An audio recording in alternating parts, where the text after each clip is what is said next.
My name's Kimmy, and I'm here with my co-host Ryan. Hey guys, welcome back to Aloreing, our folklore podcast where we tell you the history and stories of different legends and lore from around the world. Yeah, and getting right into it, Ryan, you want to tell me what you found Aloreing this week? I'm totally springing this on you. We didn't even prepare this time. Oh no, I am very excited about this. So as 2020, everything I enjoyed was canceled, but got my EDC ticket in the mail. Woo! 2021, baby, this month. I'm so excited.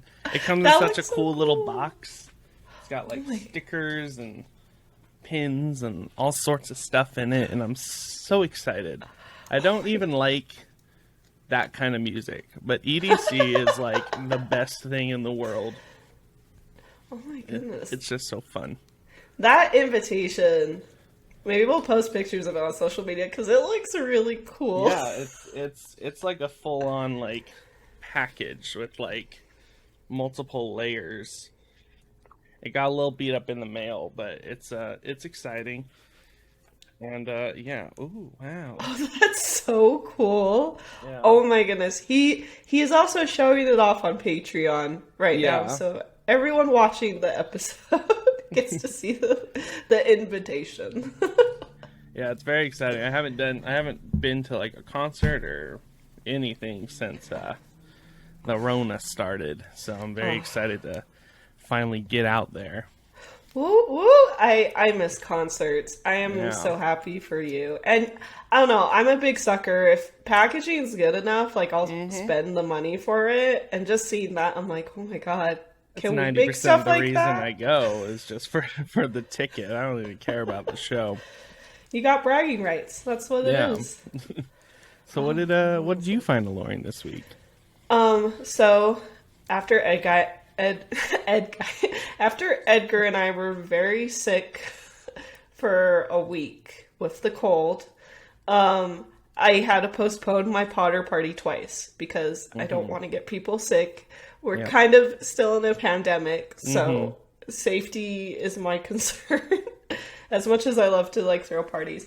But we were finally feeling better, and we actually did our Potter party 2 nights ago from when we're recording, and it was so much fun. Yes. And I had such a great time. And it was really funny because like a lot of my friends know like I go all out for it. And I was like, hey Edgar, like you gotta tell your friends that like I'm going all out and that they should dress up. And so some of his friends, he just like went and picked up, and they came over and they're like, I wish I do like to dress up. This is so cool. But like all my friends that know me, they're like, they came like decked to the nines, and I was like so fucking happy. And they're like, yeah, Kimmy's a little extra about this stuff. And I'm like, she doesn't mess around on her Potter parties. No, and it was funny because a lot of the bottles I made like mixed drinks. I have a friend, she's a bartender, and she sent me like Harry Potter themed drink recipes. Nice. Because she's a beautiful goddess. And so I was like, I had two of my friends like make the drinks for the party and help me out with it too. But everyone's like, I thought those were decorations. And then they tried it and they're like, this is the best thing I've ever had. And I'm like, I have done it. I have had a successful Potter party. You'll have to share some of those recipes because I've been lacking on good drinks lately. I think what I'll do, I'll put it on.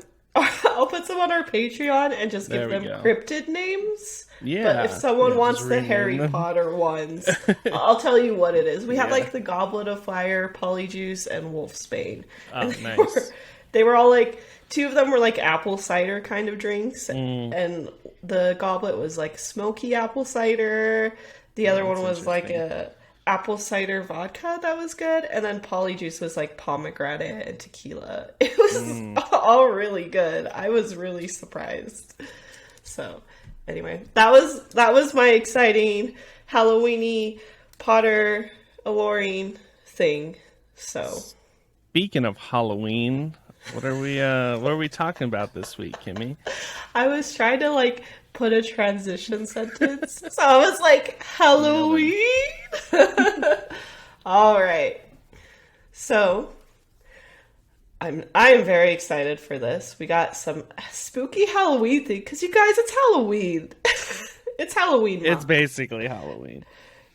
So it was basically Halloween starting yesterday. I was Halloween 2 days mood ago. Yeah. September 1st. I was September? like, it is time. So you didn't start cooling down here until this week. So it was still like 100 2 weeks ago. That doesn't put you in the Halloween mood very much in the desert. Yeah, I was like, you're in the desert. I get that. Yeah. I just put up a bunch of pumpkin stuff, and I was like, this feels right. Yeah. All right, so Halloween is near, which means you may find yourself stumbling through a creepy forest or exploring a cemetery to get in the spooky mood. And if you do, be very cautious. Amongst the many creatures you can run into, you may be unlucky enough to see a homicidal ghost that lurks in the area, which will try to take your head to replace the one he lost during his life. This week, we will be discussing a classic ghost story, the Headless Horseman. This folklore originated from the Middle Ages but grew in great popularity in America during the 1820s. The spooky legend finds itself resurfacing every year around Halloween as one of America's first and scariest ghost stories. And for all of the people watching this video, if you are a Patreon on any tier, you'll be able to see all the pictures we talk about on the video. This man looks terrified. Yes. So this is a very famous painting, and I need to start putting the names for the painting. I think it's called The Headless Horseman Pursuing Ichabod Crane. Let me see. Yep, that's the one. And it's by John Quidor. And it is one of my favorite Halloween paintings. And we'll have all of these on our blog too. But anyway, I'm so hyped. I freaking love this one. Okay. So, physical appearance. The Headless Horseman is, well, headless. Some legend says that one hand he is carrying his own decapitated head, which will be human, or most commonly, that of a jack-o'-lantern. Other legend says that his head may just be missing altogether. Even though he is missing his head, he isn't missing his sense of style. This spooky entity is known to be quite dapper, wearing fine clothes similar to an 18th century frock coat for men. The clothes are also known to be in dark colors of all black or gray from the neck to toe. And, being a man of style, the horse he rides is known to match his outfit. So, if he's wearing all black, he got a black horse. All gray, gray horse. And even better, he also knows how to accessorize. And in the spookiest way possible, of course. So he will be carrying around either an axe or a sword that he uses to attack people with. So he's a spooky, dapper gentleman, is a kind of good way to describe the appearance of him. Yeah. At least he dresses nice. Yeah, I was like, I aspire to dress nice in death, because yeah. You got to make a great, lasting, spooky impression. Yeah, style, ultimate. And then, so Ryan, from what you know from your stories of the Headless Horseman, what do you think he's like personality-wise? Well, kind of a dick. Yeah. He's like, if I can't have a head, I'm gonna take yours. Or based on my other story, I just feel like killing. Yeah, no, that's it. This bloodlust entity isn't the most chipper lad. He is seeking revenge for the head that he believes was unfairly taken from him. So, with abilities like swordsmanship, combat skills, horseback riding, I can't say that, like equestrianism? Is that the word for horseback riding? Equestrianism? Yeah, sure. Yeah, that sounds right. And jack-o'-lantern throwing, he is able to ride around and behead others in an attempt to try to substitute for the head that he lost. But since no head is his, he runs aimlessly, haunting and murdering people in his bloodlust desire for vengeance. And on top of that, he is also known as a highly intelligent creature, so battling and trying to outwit him is out of the question. So, overall, he is a dapper gentleman that is intimidating, intelligent, and a fighter. So you're just not going to have a good time if you fight him. He's a great Dungeons and Dragons magical creature to battle. Yeah. Is what it comes down to. High charisma. Would it be high charisma? No, he's not chipper. Low no, charisma, he's not chipper. High but he looks great. So he would be high. He would be a fighter for sure. And he would be chaotic. So fighter, barbarian. We'll get to that at the end, though. Oh, yeah. Oh, so spooky. Okay. So now, time for the history. And we got another fun, spooky little picture. And I like this one because it's just so clean and put together. And we'll have links for all of our sources on our blog as well. So, the legend of Sleepy Hollow did popularize the Headless Horseman in Washington Irving's 1820 tale, but that isn't where the legend of the homicidal ghost started. The Headless Horseman has been part of English folklore since the Middle Ages, but the truth is, no origin for it can be pinned down since there's so many different versions of this bloodthirsty ghost around the world. So, diving into the history of the Headless Horseman, I'm actually going to discuss a bunch of different versions of him, and I'm not going to talk too much about Gothic literature at the time because it's such an in-depth topic, but all you guys need to know about Gothic literature at the time is it was something different and strange, and people were really fascinated with all the dark stuff kind of going on at the time. So it was how people escaped in this, all the people moving to New York at the time and everything. So that's pretty much it. It's a lot to get into, and I wanted to focus more on the spooky creatures that are just like him, if that makes any sense. Yeah. Okay. So the first one is in Irish folklore. The Headless Horseman is called Dú Lanhan, which translates to Dark Man. This demonic fae rides a black horse, and some legend says it also pulls a carriage carrying souls that it has murdered. Dú Lanhan also carries their head with them, raising it up high when searching for their next victim. Most legends say that it's a male, but some say it's a female.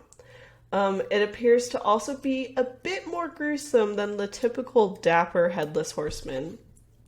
I hate this so much, and I was eating as I was doing these notes, and I had to stop eating. So if you are eating, take a drink right now, because you may need it. So its flesh is rotting away and appears as the consistency and color of moldy cheese. Yeah. And it has an unsettling grin that spreads across both sides of its face from ear to ear. Its eyes are constantly moving about and can see across the countryside even during the darkest nights. And it holds a whip made from human spines in the other hand. And to top it off, the carriage ain't no pumpkin. Do you know what the carriage is made of, Ryan? No, what's the carriage made of? Human bones, wrapped tightly in skin. So... Gross. Right, so absolutely disgusting. And the Dú Lanhan can't be stopped when riding. All locks and gates will open as soon as it appears. And they also don't like being watched, and will throw a basin of blood on anyone watching them, which will typically kill them. And worse, they will usually use their whip to lash out the watcher's eyes. I hate that so much. So it's like, sting, grab your eyeball, and pull it out. And then it gets better, because on the off chance he does stop riding, he or she, you better hope that you are nowhere near, because that's when death will occur. It will call out the name and point to the person they just named, drawing the soul away. That person will immediately drop dead and become one of its victims. So, absolutely terrifying. And if you are worried about stumbling into this absolute nightmare, just keep some gold on you. The legend says that this fae says, if a gold object is near, the Dullahan will disappear. So I hate that one, and that one's the grossest and spookiest to me. But it's so cool. Okay, and then let's go on to the next one. So the next one, if you want to change the slide, is a classic. So another popular instance of the headless horseman can be found in 14th century English poem Sir Gawain and the Green Knight. So here's like an old illustration of it, and you can tell it's from the Middle Ages, and I just freaking love it. But appearance-wise, he is known to be wearing all green and have a green horse that he rides. Personality-wise, his role in lore is to be a judge and tester of knights, and like how true they are, or if they're like douchebag knights kind of thing. So most find him to be a friendly character, but others that don't know him says he's mysterious and terrifying, which is how I want my like tombstone to be written. So when I die, and terrifying. to people that don't know, but people that know me think I'm like the friendliest soul ever, and that's all I want in life. And then the Green Knight movie that came out a couple months ago, is this the same thing? Yep. This is the same guy. I didn't see it. I didn't realize that was like the Headless Horseman. I thought it was just some old weird story. Yeah, well, yeah, it is weird. I'm not going to disagree with you on that. But this, you see it a lot in pop culture. Like, even for all you folks into Adventure Time, because I love that show, Fern represents the Green Knight at one point, and it has a little bit of that lore in it, which I think is really cool. But very, very condensed version. In the Tale of the Green Knight, he rides into King Arthur's court and dares any knight to behead him with his own axe. Accepting the challenge, Gawain beheads him.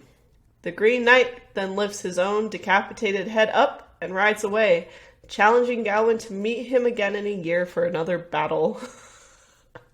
So he's like, you hit me this time, I'll be back in a year and I get to hit you. Right top of his own head. Yeah. I like to imagine as he's riding off with his own head, he's making like a Wario noise. Like, I'll see you, Gawain. That's it. It's actually Waluigi. That's the Green Knight. But anyway, I'm like just jumping from them, but I'm so excited. So stop me if you want to talk about it, because I love when there's one spooky entity, but there's like a bunch of different versions of it, like a bunch of different really flavors. It's like we got chocolate, then chocolate mint, then chocolate cherry, then chocolate strawberry. You know what I mean? Yeah. Like, I can't eat chocolate, but that's like the best. Yeah, sure. Okay, that's what the Headless Horseman is. Different flavors of chocolate. Sleepy Hollow is just the vanilla. Yeah, yeah. Think of it like a Napoleon. Oh. It all comes together. They're all different, but it all is in the same container. Yeah. All right, so the next one is in German folklore. There are two different tales of the Headless Ghost. The first one takes place in eastern Germany near Dresden. Early one Sunday morning, a woman goes there and gathers acorns in the forest. While gathering, she stumbles upon a place called Lost Waters, and that's where she hears a hunting horn. It goes doo-doo-doo. I don't know what a hunting just like that is like. Yeah, that's a hunting horn to me. No, no, no. And when she turns to see where the noise is coming from, she notices a headless man in a long gray coat sitting on a gray horse. And then she runs away, scared, and tells the people about it.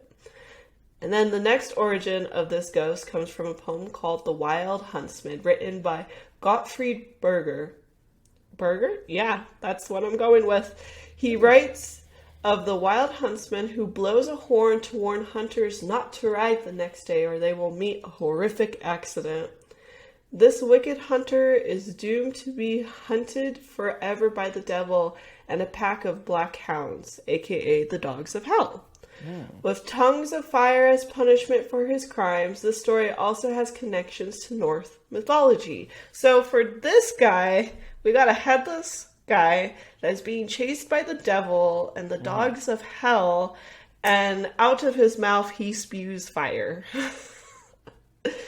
So that's the Wild Huntsman. Which is terrifying. Yeah, I read the poem for it. I was going to add that to my story, actually. It is very old English, and I would have butchered the whole thing. It's like... So, it's not worth it. But it's worth a read. Go check it out. You should read it, but we're not going to struggle through it for 15 Yeah, I'll try. Boy, oh boy, will I try, but it's not going to be good. That's what we do on Liquor and Lore, is we drunkenly try to explain the stories. That's where that happens. Here we try to do the synopsis. Is that the word for it? Sure, yeah, something like that. Everyone knows what I mean, except like the one Libra that's listening and dying with every word I mispronounce. You're doing amazing, sweetie. That's all I can say. And then finally, American folklore. The most famous example of the Headless Horseman is from The Legend of Sleepy Hollow, written by Washington Irving. So it was published in the 1820s, and since the American Revolution was about 42 years ago, people were still scared from the war. Even though this legend was known in Irish, German, and other places around the world, Irving took existing Dutch traditions in the New York region with the mix of the gruesome American Revolution to create this historic urban legend. Some even believe Irving was inspiring to be an actual Hessian soldier who was decapitated by a cannonball during the Battle of White Plains around Halloween in 1776. So there's an actual, he used what he grew up with and like the lore his mom would tell him growing up, and he combined it with like an actual person that lost their head in the war on Halloween, which is wild, like tragic, but yeah, way to make a story. And then it's also important to know at the time, so a lot of us love this story today and we see it a lot, but at the time there was two very mixed points of view about him. People either loved the story and they thought it was the most creative thing ever, or they thought it was absolutely ridiculous. And it was that constant conversation about it that made it an instant classic that it is today, which is just pretty cool. Like, I think it's great. I just love how it's so chaotic and he blended so much different lore together, because to me that's what makes a really good story. Yeah.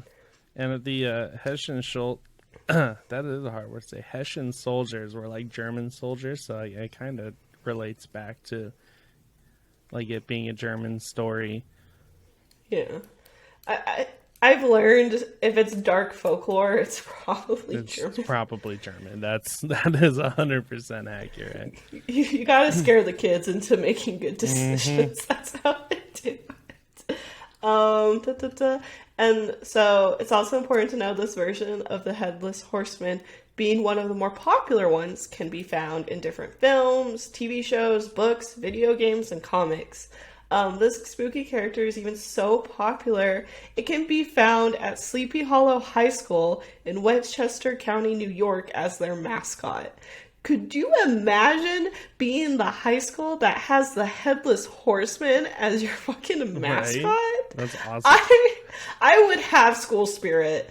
Listen, that sounds like the most amazing mascot ever. Our sports team, if I went to that high school and our sports team was shit, I would be 100% okay with that. Because I could wear pumpkin face paint the whole year. I don't know. I had lions as my mascot. I don't know about you. Mine was lions was a horse. Okay. Yeah. It was lame. Yeah, like lions is good, but I will never forget. And some people are going to know exactly where I went to high school saying this.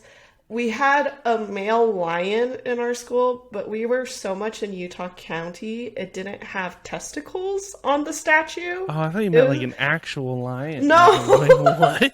Sorry. We had a statue of a male lion, like when you first go in the building, but it didn't have testicles. And it was like supposed to be accurate, and I always like looked at that and I was like, this says a lot more about our schools and securities. Yeah.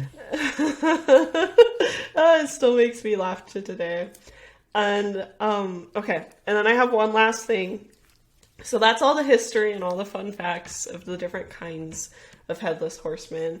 But the final thing that's just fun, during my research, I actually found a website that talks all about traveling to Sleepy Hollow. It's like visitsleepyhollow.com. So Sleepy Hollow has 100% embraced the legend and the Headless Horseman. So they have like all these different activities. You can go see like the bridge where the Headless Horseman rode on, see the cemetery he's at, the lighthouse. They have plays, they have events. And they get crazy busy around October. It just seems like a magical, spooky time. Oh my goodness. So it's on my bucket list. If someone lives in Sleepy Hollow listening, can you please put pictures on our Discord? Because I want to see. It sounds so cool. That'd be a really fun trip.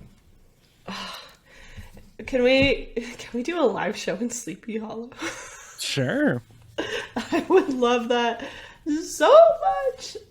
Anyway, that is the Headless Horseman and some different popular versions of him from around the world. Right. And before we continue on to Ryan's section with some stories and sightings, let's tune in to our sponsors. Unless you're you should do Patreon message. Yeah. Because we love you. And thank you for sticking around. Yeah, hearts. I can't do it very well. You guys are amazing. We love you guys. Thanks for your support.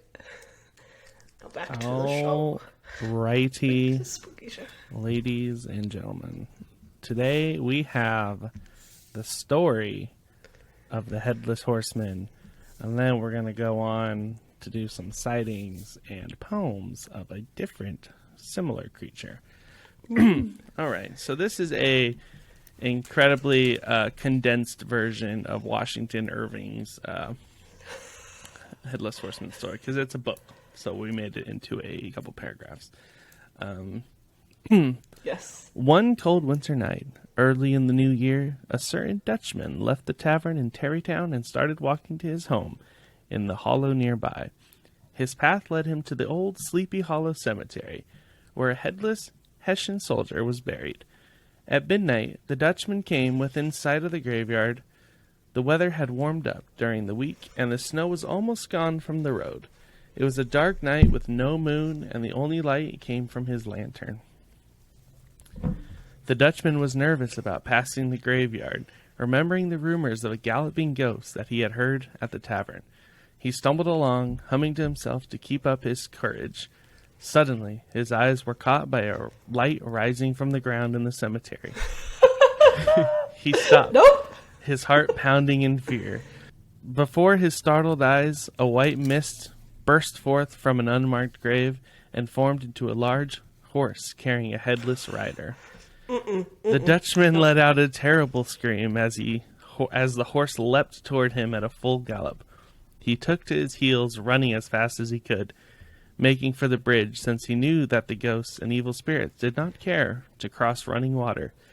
He stumbled. How does he know that? I can't remember. I read the story, but I can't remember how he was like, past the bridge. I think it's just common knowledge, I guess. Like, running water. You're just born with it. Yeah, You're like, nope. A town like Sleepy Hollow, you got to know these things. Fair point. He stumbled suddenly and fell, rolling off the road into a melting patch of snow. The headless rider thundered past him, and the man got a second look at the headless ghost. It was wearing a Hessian commander's uniform. The Dutchman waited for a good hour after the ghost disappeared before crawling out of the bushes and making his way home. After fortifying himself with schnapps, perfect. That's how you do it. The Dutchman told his wife about the ghost. By noon the next day, the story was all over Tarrytown. The good Dutch folk were divided in their opinions. Some thought that the ghost must be roaming the roads at night in search of its head. Others claimed that it was a Hessian soldier, rose from the grave to lead the Hessian soldiers in a charge up the nearby Chatterton Hill, not knowing that the hill had already been taken by the British. Whatever the reason, the Headless Horseman continues to roam the roads near Tarrytown on dark nights to this day. Ooh.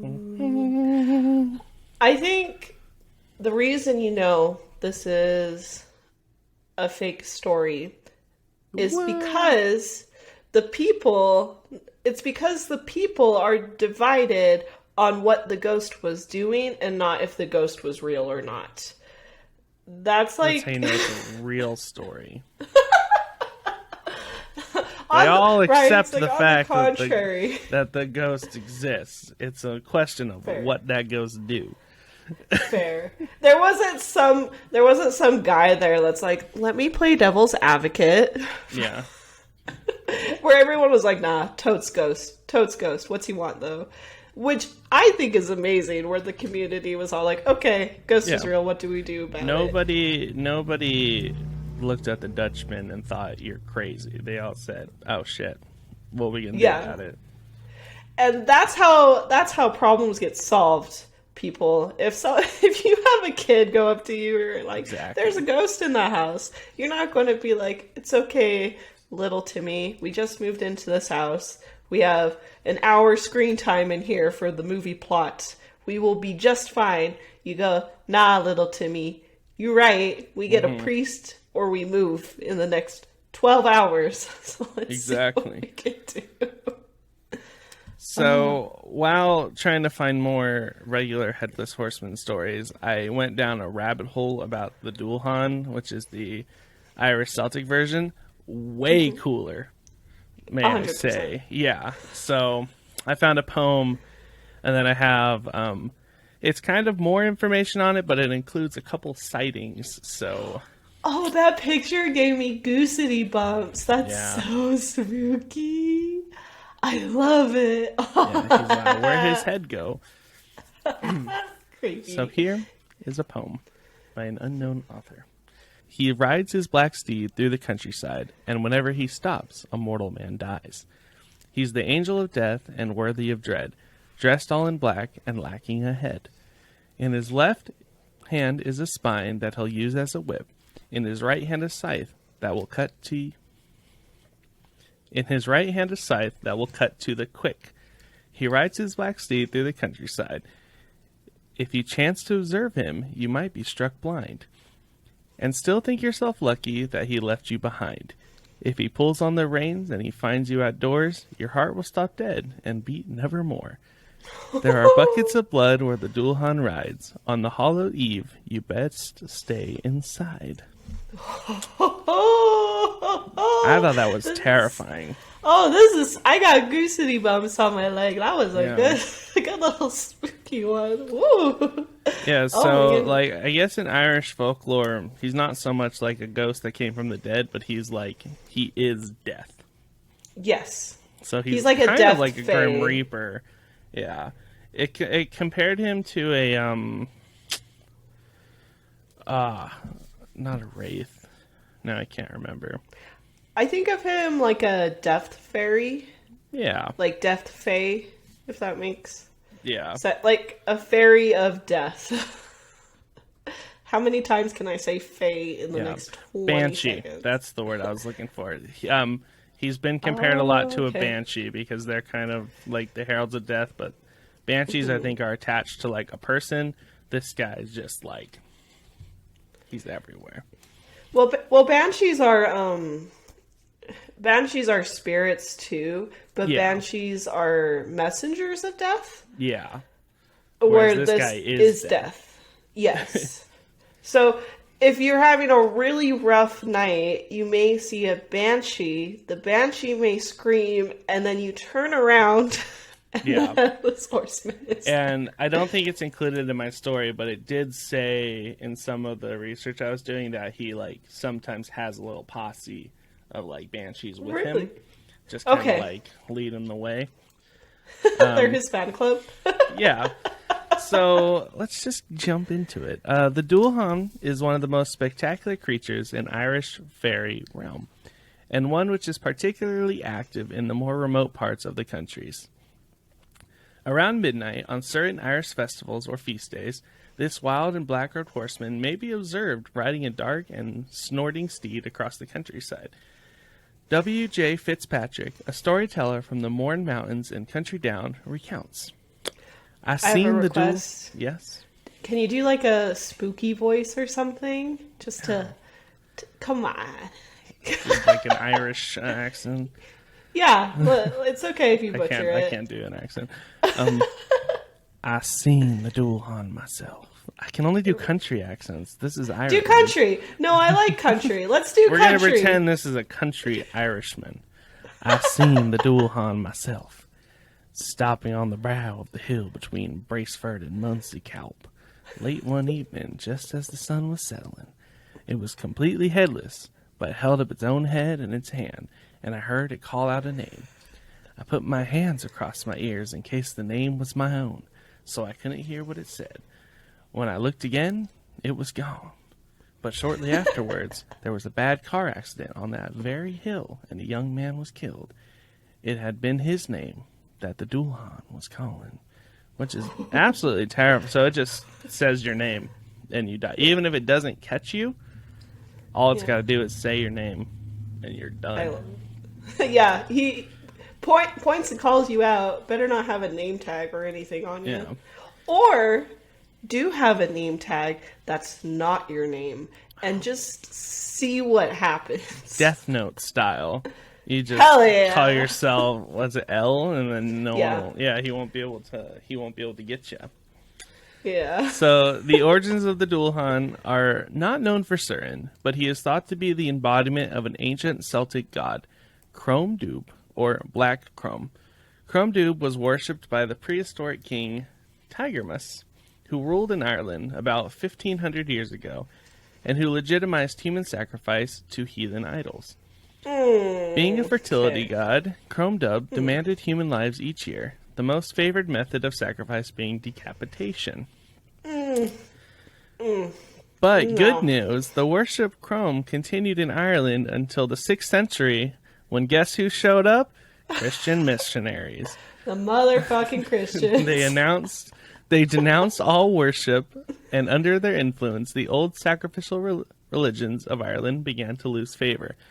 Nonetheless, Crom was not to be denied his annual quota of souls, and took on a physical form which became known as Dualhan, or Fardorka, meaning dark man, the tangible embodiment of death. Unlike the Banshee, the Dualhan does not pursue specific families, and its call is a summoning of the soul of a person rather than a death warning. There's no real defense against the Dualhan because he's death's herald. However, an artifact made of gold may frighten him away. For Dualhans appear to have an irrational fear of precious metal. Even a small amount of gold may drive them off. The following is an account from Country Galloway. A man was on his way home one night, round stone and balcony. It was just getting dark, and all of a sudden he heard a sound of horse hoofs pounding along the road behind him. Looking around, he saw the Dualhan on his charge, hurtling towards him at a fair speed. With a loud shout, he made to run, but the thing came on after him, gaining on him all the time. In truth, it would have overtaken him and carried away, had he not dropped a gold-headed pin from the folds of his shirt on the road behind him. There was a roar in the air above him, and he looked again, and the Dulhan was gone. Oh, lucky son of a bitch. So they're kind of like anti-leprechauns.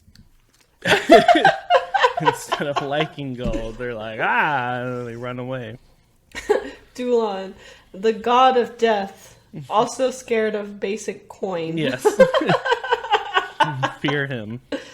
Oh, that's hilarious. I love to imagine like a little Abraham Lincoln coin made of gold, and he sees it, and the like face on it goes boom, and he's like, and he like runs away. That's Death Scared of Gold. That will be the title or something like that. The Dulhan's really scared of gold. Yeah. Oh, that was great. Oh my goodness. I like the Dulhan a lot better. I feel like it's a lot scarier to me. I feel like the headless horseman's like the PG 13. It's version. American. Like that's the right. most like It's the most stereotypical, like, dumbed down by the, like, church scary story. So it's going to have a lot of Catholics involved. Mm-hmm. It's going to have a cross, a priest, and, of course, it has to have war romanticized somehow. Yep. That's the core of every American folklore, right? True. Oh, my goodness. But, yeah, I'm more about the Dulhan. And before we get into our Aloreing alignment chart, quick update. Our shop has been updated. Please check it out. We have the Headless Horseman in our shop. Yeah, we do. We have Bloody Mary. A lot of people have reached out that they like the Bloody Mary and want her on a shirt. Now you can get her on a shirt, or a crop sweatshirt, or a sweater, or a mug, or a blanket. It's getting cold out there. Get yourself a blanket. Get warm. Get cozy. Yeah. Trick the Headless Horseman. Have a blanket with him on it, and when he comes to get you, just like pull it up and like run away from behind it, like we did with all of our pets. Yep. He'll be like, my reflection. We need to sell like a single gold piece too, but that's a little expensive. So maybe one day. That one day. Dulhan removal device. The thing is, if you guys go now, you help support the shop and get some of this cool merch. Listen, in the future, we can make a How to Survive Cryptids kit for you guys, where we put that stuff in there. That's a good idea. And if you are like me and you love a good coupon, join our Patreon, because you can get 15 or 10% off in the shop, depending on what tier you're on. And I can't remember right now. But you get a discount, you're supporting the show, and then you get to watch all of this fun stuff on Patreon and get bonus content. And it's really cool. So also check us out. The shop is aloreing.com/shop. And for Patreon, it's patreon.com/Aloreing. So check it out today. Now time to see where we lined up.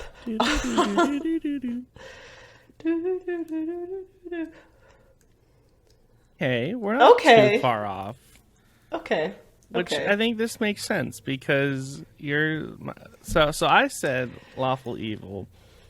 Lawful because, like, I feel like based off the Dulhan thing, he like he needs his souls because he's like an ancient god.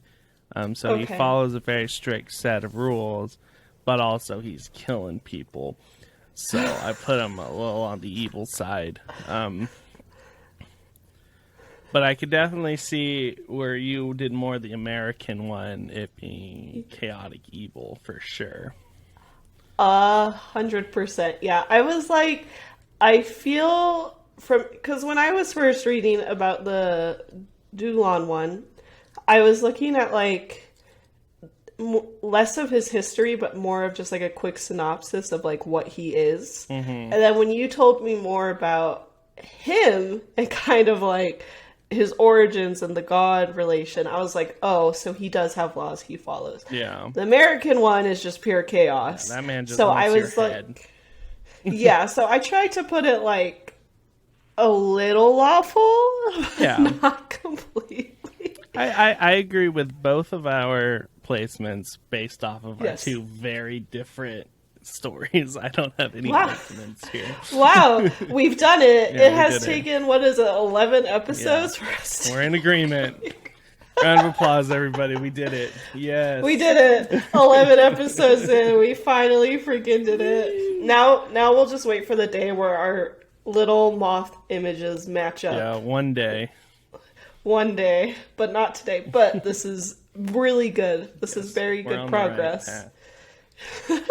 If we were in therapy, this would be a breakthrough. Ah, that's so great. Well, I don't know. What's our takeaway? Carry gold with you. Always have gold on you, no matter what you're doing. Don't trust horses. Yes, there may I like those be too. a headless guy riding it. I think, that's my takeaways. Perfect. Always have gold on you and don't trust horses because there may be a headless creature attached to it. Or they may buck you off. Yeah. Or they may just not like you. Either way, lose-lose situation. Oh, all right. Thank you guys so much for listening. This has been Aloreing. You have just the most alluring day, and we'll catch you in the next episode. Bye.